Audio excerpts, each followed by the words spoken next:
የዋሊያዎቹ ጉዞ የግማሽ ማራቶንና የክልል ክለቦች ሻምፒዮና የዛሬው መረጃዎቻችን ናቸው። ሰላም ጤና ይስጥልን የስፖርት አፍቃሪያን፣ ዛሬ በሀገር ውስጥ ስፖርት ዙሪያ በርካታ ትኩስ መረጃዎችን ይዘንላችሁ ቀርበናል። ከብሔራዊ ቡድናችን የድሬዳዋ ጉዞ ጀምሮ በጉጉት እስከሚጠበቀው የክልል ክለቦች ሻምፒዮናና የአዲስ አበባው ታላቅ የባህር ማዶ ስሜት ያለው የግማሽ ማራቶን ውድድር ድረስ ያሉትን በዝርዝር አብረን እንመለከታለን። ወደ ቀዳሚው የዋሊያዎቹ መረጃ አለፍን። በመጀመሪያም ወደ ዋሊያዎቹ ካምፕ እንውሰዳችሁ። የኢትዮጵያ ብሔራዊ ቡድን ከማላዊ አቻው ጋር ለሚያደርገው ዓለም አቀፍ የወዳጅነት ጨዋታ ትላንት ቀትር ወደ ድሬዳዋ ከተማ አቅንቷል። ካለፈው ሰኞ ጀምሮ በኢትዮጵያ ንግድ ባንክ የልምምድ ሜዳ ላይ ዝግጅቱን ሲያደርግ የቆየው ስብስባችን ዛሬ ማምሻውን በድሬዳዋ ከተማ የመጀመሪያ ልምምዱን ያደርጋል። ዋሊያዎቹ የመጀመሪያውን የወዳጅነት ጨዋታ እሁድ ዕለት ሲያደርጉ፣ ሁለተኛውን ደግሞ በማክሰኞ ጨዋታ የሚደግሙት ይሆናል።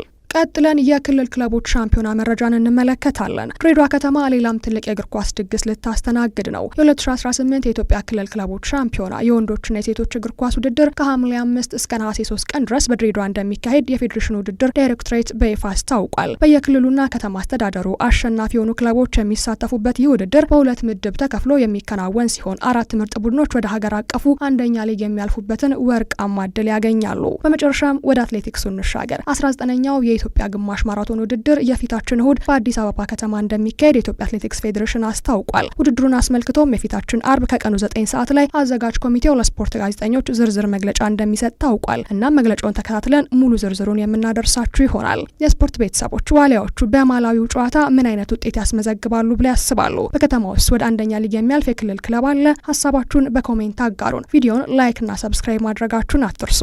የዛሬን አበቃን። ሰላም።